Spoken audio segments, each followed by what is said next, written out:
Welcome to This Explainer. Today, we're diving into one of the greatest mysteries of our modern society, the truth about wealth. We live in this world where money is just screaming at us, right? From every screen, every billboard, your entire social media feed. But what if I told you that the vast majority of what you're seeing is actually just an incredibly well-funded illusion? We're going to strip away the smoke and mirrors today, and we're going to reveal this silent, underlying formula that ordinary people are using every single day to quietly become millionaires. I want you to picture a wealthy person in your head right now. Really see them. What are they wearing? What are they driving? If you're like most of us, your mind probably jumps straight to, sports cars revving at stoplights, head-to-toe designer clothing covered in logos, maybe a private jet. We have been so aggressively programmed by algorithms, advertisements, and just culture in general to associate extreme, flashy consumption with having a lot of money. But there is a massive difference between looking wealthy and actually being wealthy. We've been sold an absolute illusion. Okay, let's dive into this, because this right here exposes a massive societal lie. Think about the fake rich. That's the flashy lifestyle you see online. But behind the camera, it's funded by high debt, leading to this constant crushing stress.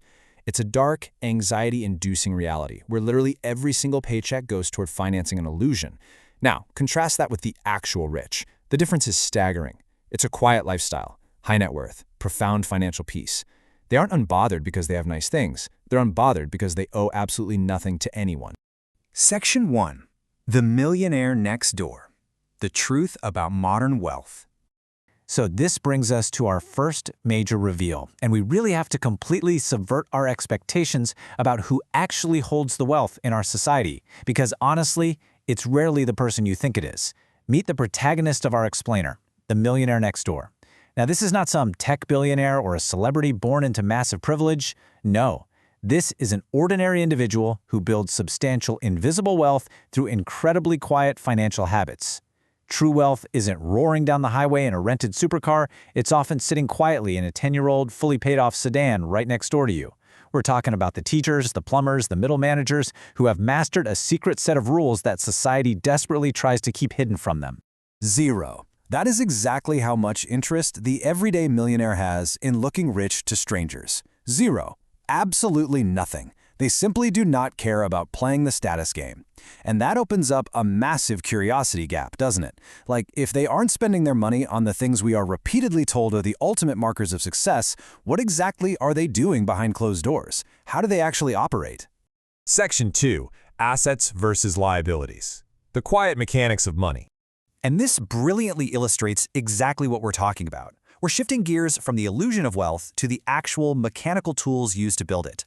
The dividing line between those who stay broke and those who become millionaires really just comes down to this. On one side, you have assets. We're talking real estate, stocks, businesses, things that actively put money into your pocket over time. On the flip side, we have liabilities, luxury cars, designer clothes, high-interest consumer debt, things that actively take money out of your pocket. It's wild when you realize one mathematical category slowly and quietly builds a fortune while the other just silently destroys it. This is perhaps the biggest emotional gut punch of our entire financial system.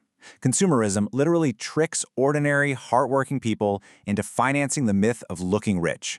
We are sold luxury cars and oversized mortgages as if they are, investments in our future or our personal brand.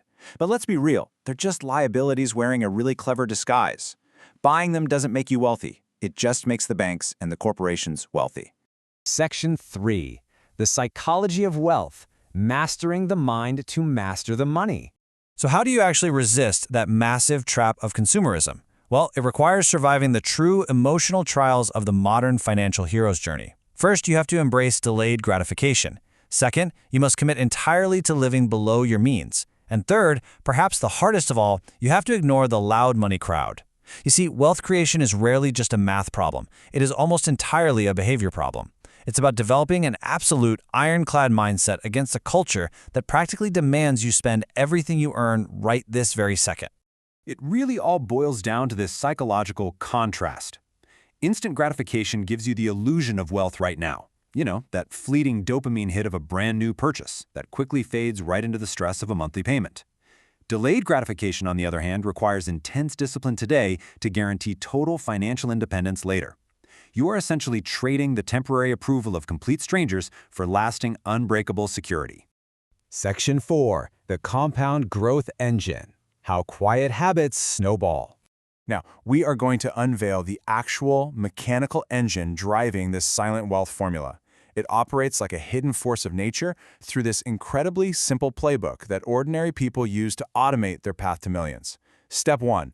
Earn your income. Step 2. Save aggressively by living below your means. Step 3. Invest consistently, pouring those savings straight into the asset column we looked at earlier. And step 4. Step back and let time do the heavy lifting. There's no secret lottery ticket here. It's just a systematic, highly predictable process. Now, what's really interesting about this is the sheer magic of compound growth. In year 1, the growth is incredibly small, almost discouragingly so, to be honest. By year 10, your quiet financial habits are showing moderate, respectable growth. But notice the massive, exponential leap by year 20. This is the snowball effect in full action. The returns on your investments actually start generating their own returns, creating a wealth-building avalanche that eventually completely dwarfs your original savings. But of course, this avalanche requires a timeline. In the span of months, you're merely starting the habit. Across the years, you're holding the line, maintaining your discipline while tuning out that loud money crowd. It's only across the decades that you finally experience that massive snowball effect. This proves that patience and consistency, not luck, not timing the market, and certainly not inheriting a massive trust fund, are your ultimate wealth-building assets. Section 5. The Path to Independence. Escaping the Illusion. So what is the ultimate goal of all these quiet, disciplined habits? Why go through all this effort in the first place? Well, the answer is financial independence. It's the exact point where your assets generate enough income to cover your living expenses, giving you total, unapologetic ownership of your time. This is the ultimate boon of this whole journey. It isn't a luxury item, it isn't some shiny status symbol. It is total freedom from financial anxiety. It's the ability to wake up every single morning and design your day exactly as you see fit, all because the quiet machine you built is paying for your life. So I want to challenge you directly right now. Take a hard look at your own life, your own bank statements, your own daily habits. Are you building actual wealth behind the scenes, pouring money into assets that are eventually going to buy back your freedom? Or are you just paying a really steep monthly premium to look like you're wealthy? Are you trapped in the cycle of financing the illusion? I want to leave you with this final, powerful thought to take away from this explainer. Wealth is often invisible. The loudest money is rarely the biggest money. So the next time you see a flashy lifestyle paraded around, ask yourself, are you looking at actual wealth or just the illusion of it?